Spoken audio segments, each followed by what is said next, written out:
Hello and welcome to Salty About Health. My name is Dalaney Algier, and I'm here with my mom and co-host, Mary. So, Mom, why are we salty about health? Good question. It's because both of us have had struggles, some more serious than others, and no one showed us simple ways we could jump into the driver's seat and take control. And why are we sharing our views with our listeners? Well, because we want our listeners to realize that it may take time, but with some simple knowledge about health, they'll be able to make a few changes and dig deeper to take control of their well being and live a more vibrant life. That's fantastic. But right now, before we get into all of that, we just need to do some housekeeping. Here we go. This is an opinion-based podcast. This is not in any way offered as a diagnosis or treatment for any disease, illness, or infirmity for physical or mental condition or any other condition you may have. We are not doctors or practitioners of any kind. Persons needing medical care should obtain it from a medical practitioner. So, consult your practitioner before making any health decision. The opinions offered here in this podcast are ours alone. Again, we're not doctors, and the banter you're going to be listening to is our view and our view alone. Okay, that's done. We, of course, also want to have an open dialogue with our listeners. So stay tuned to the end of the episode, and we'll let you know all of the ways that we can connect.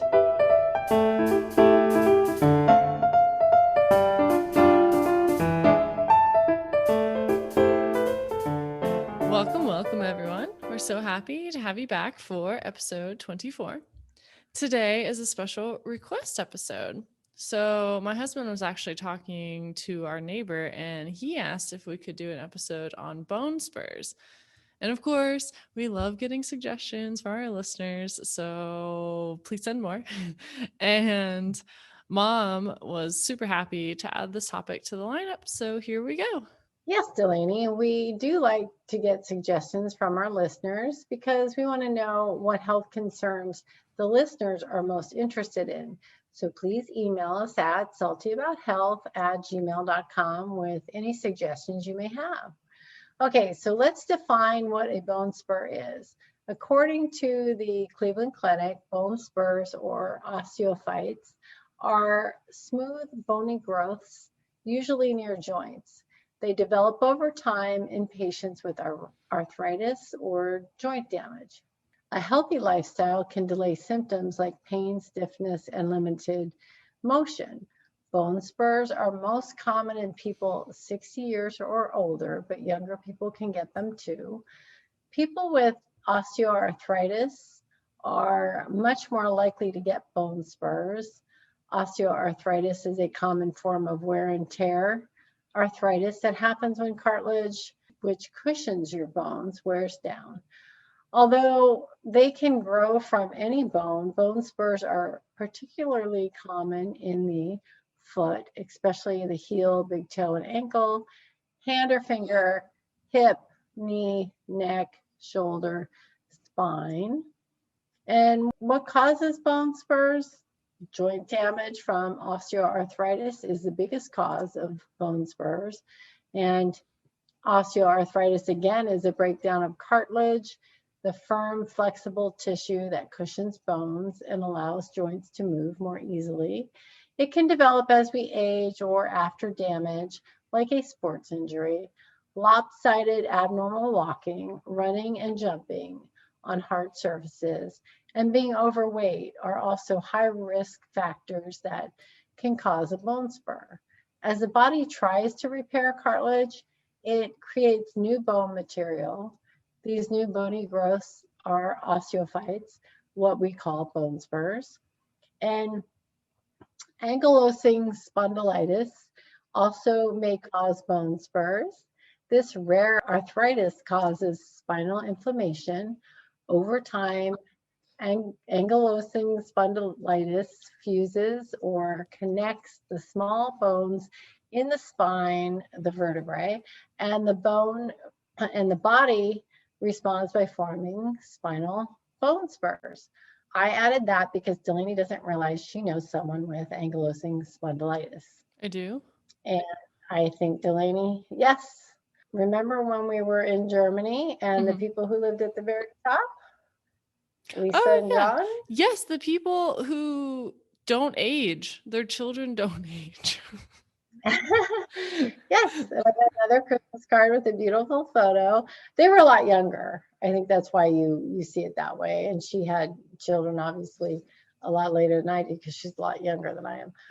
I just feel like her children have always been 10 years old, but continue. But her husband has that. So, and he's Oh, on a wow. very strict, yeah. And I thought you had bone spurs in your neck, but you told me that you don't. Well, I So, might be. I'm at the part where I don't really have any cartilage left in my neck, but with going to the chiropractor and working on my neck muscles, I'm trying to like keep the vertebrae spaced out even with that loss of cartilage in between them. I think I know how that happened to you. Did you drop me on my Remember in head? Germany? That's what the chiropractor thinks. They're like, did you get dropped as a Never. child? No, not by me.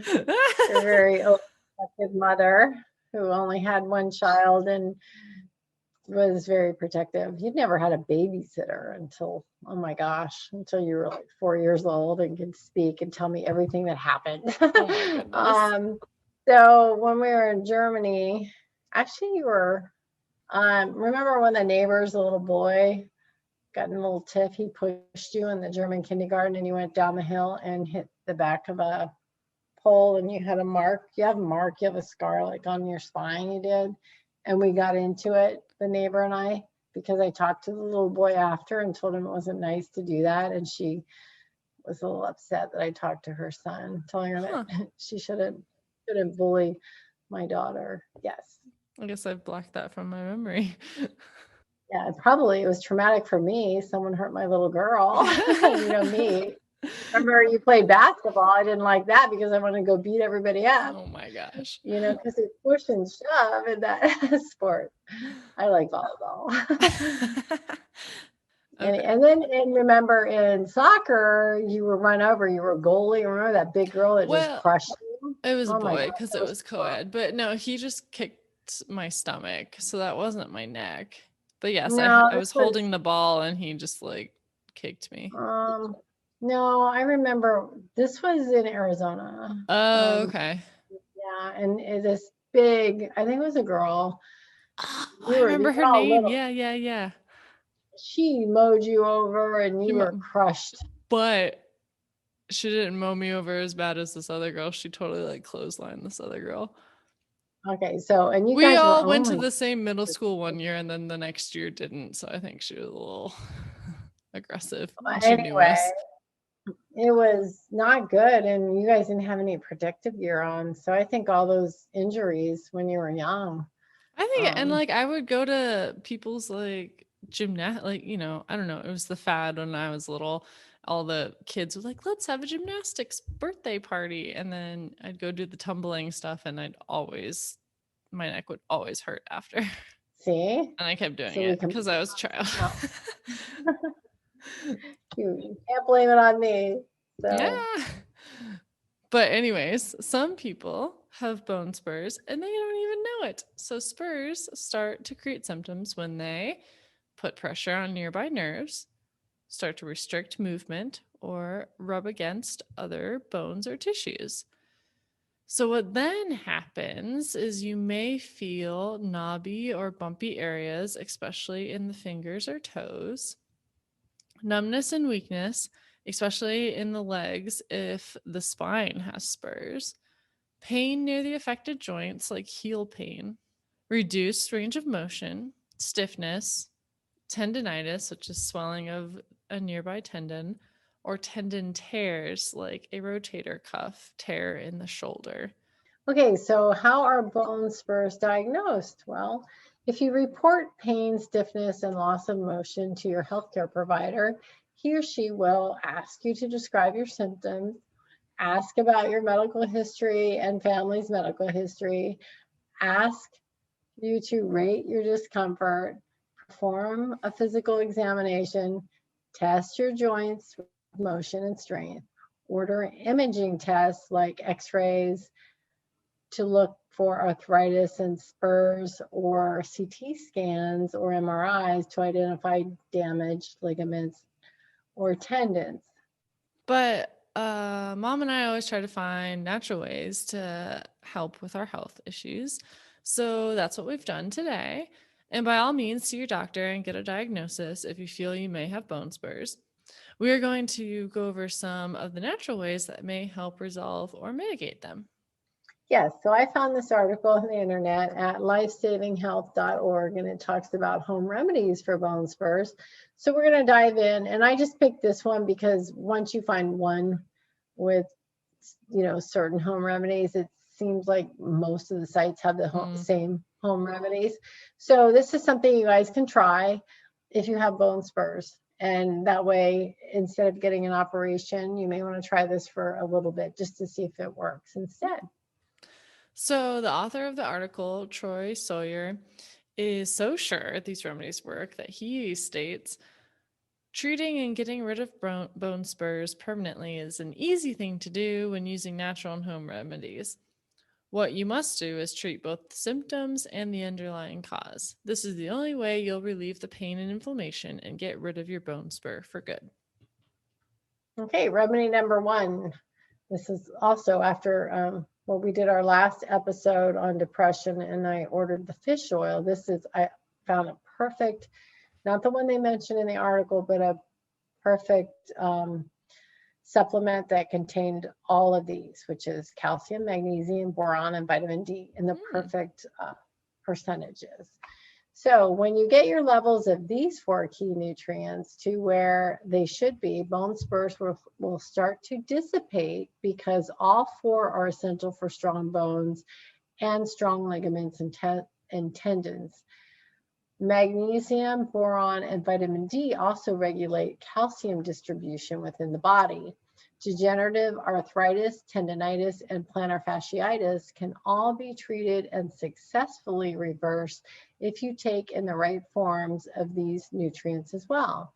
And the author states that the best and most absorbable way is by taking a good quality coral calcium supplement every day.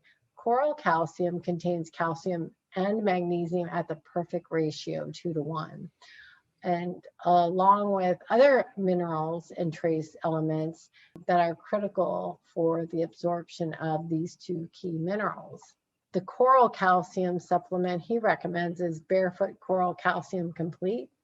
I did look that up on Amazon, and we have provided that link for you, but it is more like a multivitamin mineral, and it has almost 500 reviews and 4.5 stars. So I suggest the listeners check it out and see if that would be a good supplement for them. I didn't get that one because I don't need the multivitamin part. I just got one with the other 4. Okay. And remedy number 2 is apple cider vinegar. So while the supplement just mentioned is a long-term fix, apple cider vinegar remedy is a fast-acting relief remedy that begins to work in a matter of hours. It's also good on sunburn, fun fact. This is because apple cider vinegar balances your pH level to prevent acid buildup. It also removes the excess calcium from your bone spur, which in turn helps speed up the healing process. In addition, apple cider vinegar contains some exceptional anti-inflammatory and pain-relieving properties that help to quickly soothe the soreness and tenderness. And then there are 2 ways that you can take the apple cider vinegar. The first is to drink it every day by mixing a tablespoon into 8 ounces of warm water and drinking it.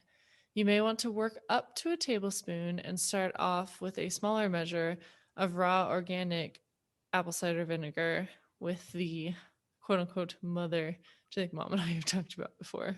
If you would like, you can add a teaspoon of unsulfurated blackstrap molasses for extra benefit and taste. Blackstrap molasses also helps to dissolve bone spurs. And then you drink all that down. Do it twice daily on an empty stomach, preferably first thing in the morning and last thing at night.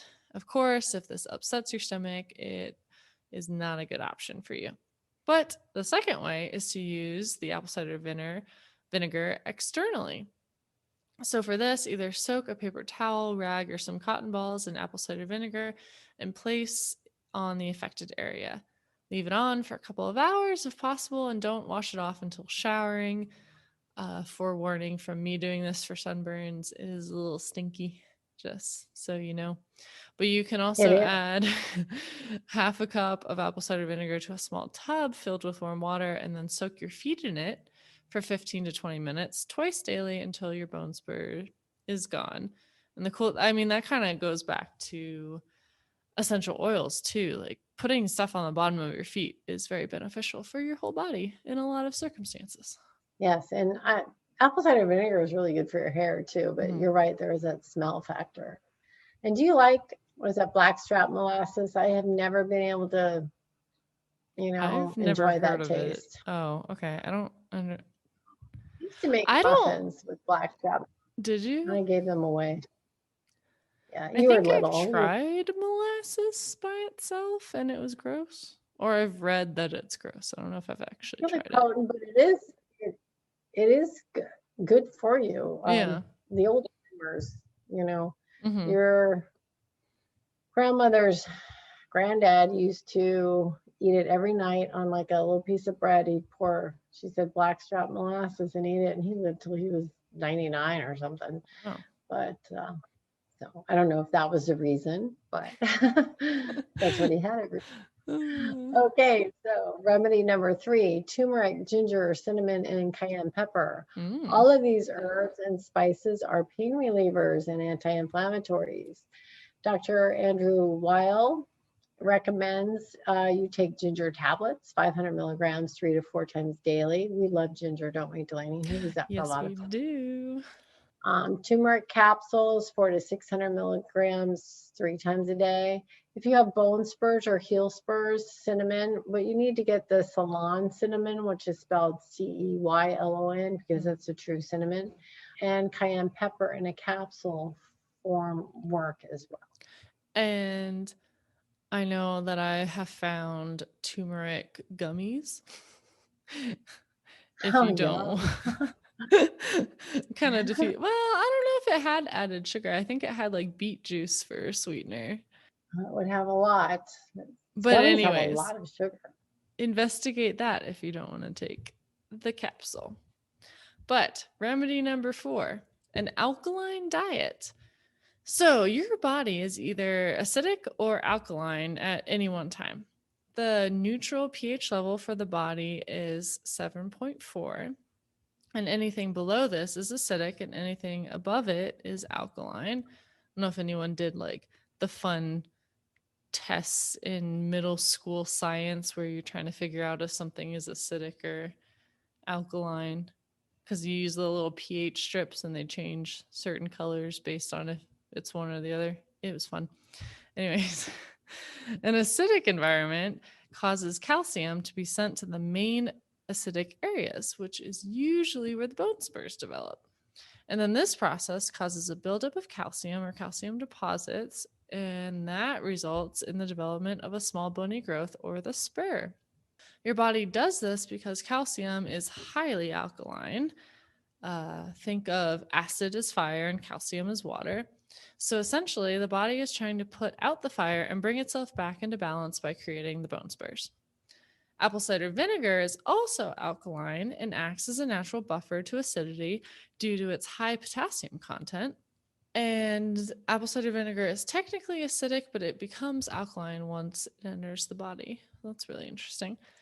You may also want to start consuming more alkaline foods than acidic foods if you're having problems with bone spurs. And guess which foods cause your body to become more acidic? Refined foods, processed foods, junk food, alcohol, processed dairy are all highly acidic in your body. Womp womp. I wonder how many people just turned off our episode because we're always, putting down refined food, sugar. But there's so many exciting things that are highly alkaline. If you love German food as much as Mom and I, there is sauerkraut. There's also kvass, kimchi, yogurt, kefir, and kombucha are also alkaline producing and contain essentially good gut bacteria. Lemon or lime water is alkaline boosting as well. So that's fun. Adding a couple of slices of those fruit to your drinking water can provide additional alkalinity, and you're drinking more water, so that's good for you. Google an alkaline diet and you can find many articles and ideas for foods that help your body stay more alkaline. And I'm sure you'll find some foods that resonate with you, like kimchi does for me. Okay, so remedy 5 is baking soda. Baking soda is highly alkaline to the body. Half a teaspoon of baking soda is fantastic for giving your pH level a quick boost. Once this occurs, relief from your bone spur and the subsequent pain and inflammation will begin to subside quickly. The author suggests to continue to have half a teaspoon of baking soda mixed in a glass of filtered water once daily for the next 2 weeks to thoroughly boost your pH level.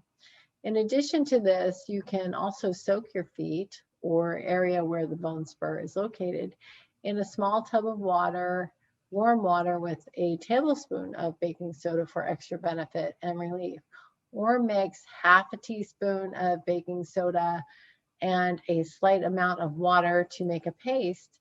Apply this solution to your bone spur or heel spur and secure with some gauze and tape. Leave on for as long as possible. Now, this being said, people who have kidney problems, disease, or issues need to be very careful when using baking soda. You would need to do your research and ask your doctor because it is sodium bicarbonate. But also, another fun thing with baking soda, it is baking soda, right? You can brush your teeth with it and it's a natural teeth whitener. Yes, Yes. you can. Boom. Well, your uncle that has all the energy, he does that. There you go. It works really well. Okay. So then remedy 6 is Epsom salt.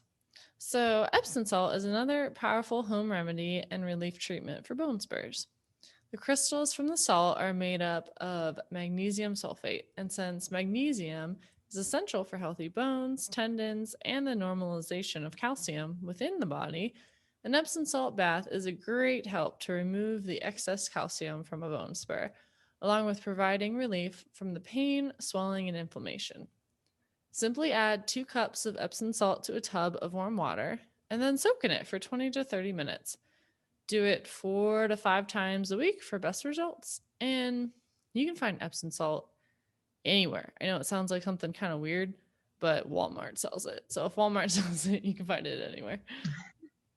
Yeah, you can. I was just telling your one cousin I was talking to tonight to soak in some Epsom salt bath, and she's just going to go to local pharmacy. So any corner pharmacy, Walmart has it, Wegmans, any grocery store, usually in the health section. Just try to get the one that's plain, because you start getting ones with colors or fragrances, and those can be full of toxic chemicals, and you don't want to use those. So just get the plain Epsom salt, and if you want a nice smell or whatever, add some essential oils to the bath. Okay, so remedy number 7 is fish oil. Fish oil contains essential omega-3 fatty acids, which are powerful anti-inflammatory and pain-relieving nutrients. This oil is renowned for its ability to help with joint problems such as arthritis, but few people know that it also helps with bone spurs by actually reducing the pain, swelling, and inflammation from the inside out. 4 to 6 of the 1,000 milligram fish oil capsules should be taken in divided amounts throughout the day for best results. Flaxseed oil also contains important omega-3s and can be taken with or in place of fish oil. 1 to 2 tablespoons per day is the recommended dosage. And I will say that when your father had burst the disc in his back and his leg was shaking because it was pressing on the nerve, etc., the doctors didn't, was given cortisone for like a week, which helped, but you can't be on that a long time. So they didn't have any other help for him, and they weren't giving him an MRI. So he went to a functional medicine doctor, and it was more than this. I think they started out with 7 at one time, and then you gradually go down. That was the only thing that helped his pain, was the fish oil. Wow, that's And crazy. yeah, the only thing. And eventually he got an MRI, and it had been 6 weeks and it was never reabsorbed. So they did have to operate because it was just pressing on that nerve. But the fish oil was the only thing that helped him. And that was the first time he could sleep. So remedy number 8 is organic coconut oil. And coconut oil is another very good treatment for bone spurs, particularly heel spurs. It contains beneficial fatty acids that help with the absorption of calcium, magnesium, vitamin D, and boron. Coconut oil is also contains natural moisturizing and healing agents, so it helps to soften bone spurs and in turn relieve the pain and inflammation. You can take it internally or use it externally. If you choose to consume, you can take 1 to 2 tablespoons orally per day, or you can massage some warm coconut oil into the area where your bone spur is located. Organic virgin coconut oil is best because refined or processed coconut oils contain hydrogenated oils and will actually make your condition worse. Okay, so remedy number 9, borax. Natural borax powder is 99% sodium borate, which is boron. And as you know from remedy number 1, boron is crucial for the absorption and utilization of calcium. Boron is also alkaline, so not only does it help to build up and keep the calcium in your bones, it prevents acid buildup so you don't get bone spurs. Now, how to take borax? Okay, so for external use, add 1 teaspoon of borax powder to a tub or foot bath filled with 8 cups of warm water. Stir until thoroughly dissolved, then soak your feet in the solution for 20 to 30 minutes. Continue to do this daily or at least every second day for the next few weeks before bedtime to help break up and dissolve your heel spur. For more information on borax and why it's so crucial for bone health and for curing arthritis, osteoporosis, bone spurs, gout, and a whole host of other diseases, you can read the article suggested on the website, The Borax Conspiracy, How the Arthritis Cure Has Been Stopped. So I did look up foods high in boron, so our listeners can be mindful to look for those next time they go shopping. Foods such as raisins, avocado, dried apricots, prunes, almonds, hazelnuts, kidney beans, and Brazil nuts are all high in boron. Remedy number 10, exercise. Doing some regular, moderate exercise is a great way to increase joint mobility and reduce the symptoms of bone spurs. Doing specific exercises that strengthen your plantar fascia, which is the ligament that connects your heel bone to your toes. If you have a heel spur or are suffering from plantar fasciitis, exercises are extremely effective. Calf stretches combined with plantar fascia stretches 2 to 3 times throughout the day are best. Just remember to be gentle and start out slowly. Do not overstretch. Over time, you will be able to increase the stretch, which will then increase the strength and elasticity of your plantar fascia. Gentle foot rotation exercises are also handy. Do these whenever you can fit them in throughout the day. From my many ankle issues, well, ankle sprains and fractures, do your ABCs and you'll rotate your foot in every way possible. In addition, cycling, swimming, or aerobics oxygenate the body, which boosts your pH, along with helping increase joint mobility. And it doesn't matter where your bone spur is located, whether it's your spine, shoulder, hand, knee, or foot. Regular bike riding, swimming, or aerobics will help with all of these. Walking on a soft surface with well-cushioned shoes for 30 to 40 minutes a day, 4 to 5 times a week, is also beneficial. Just refrain from running or even jogging if you have a heel spur until you're fully recovered. Okay, so last but not least, let's work some essential oils into this episode. In the book, Surviving When Modern Medicine Fails, a definitive guide to essential oils that could save your life during a crisis by Dr. Scott A. Johnson, contains a recipe of essential oils for bone spurs. So you would apply 1 to 2 drops each of eucalyptus, myrtle, pine, lavender, suga, which is a common name for hemlock not related to the poisonous hemlock, oregano, and peppermint to the affected area 2 to 3 times daily.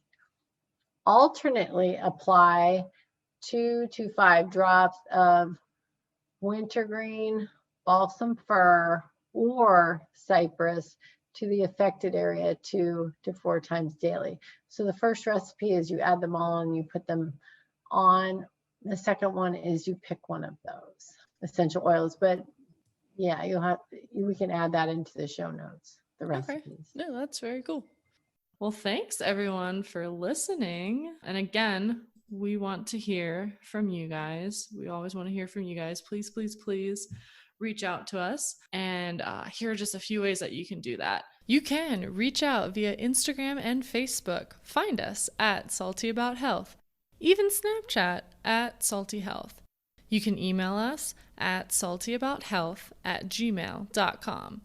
Or if you just want to find all that in one place, check out our website, saltyabouthealth.com. We've got all the ways for you to listen and connect there.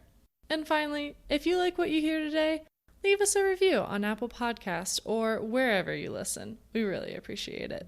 So, Mom, if they want to hear from you on social media, where can they find you? Okay, I am a certified health coach and I do coach one-on-one. So if you're interested, you can contact me at mary@feedyourselfhealthy.com. I also do research for people who are interested in finding alternative approaches to do in conjunction with the health issue or illness their doctor is treating them for. So again, just reach out to me at mary@feedyourselfhealthy.com. And of course, I'll be the one mainly keeping an eye on the social media. So always happy to chat with you guys via the Salty Network. Also, just want to shout out our intro and outro music. It is by Yule, and you can find her at www.yulearts.com. That's EULARTS. You can also find her on Instagram at Yule_arts or Spotify and YouTube. Check her out. Her piano music and everything else is amazing. And until next time, stay salty. Stay salty.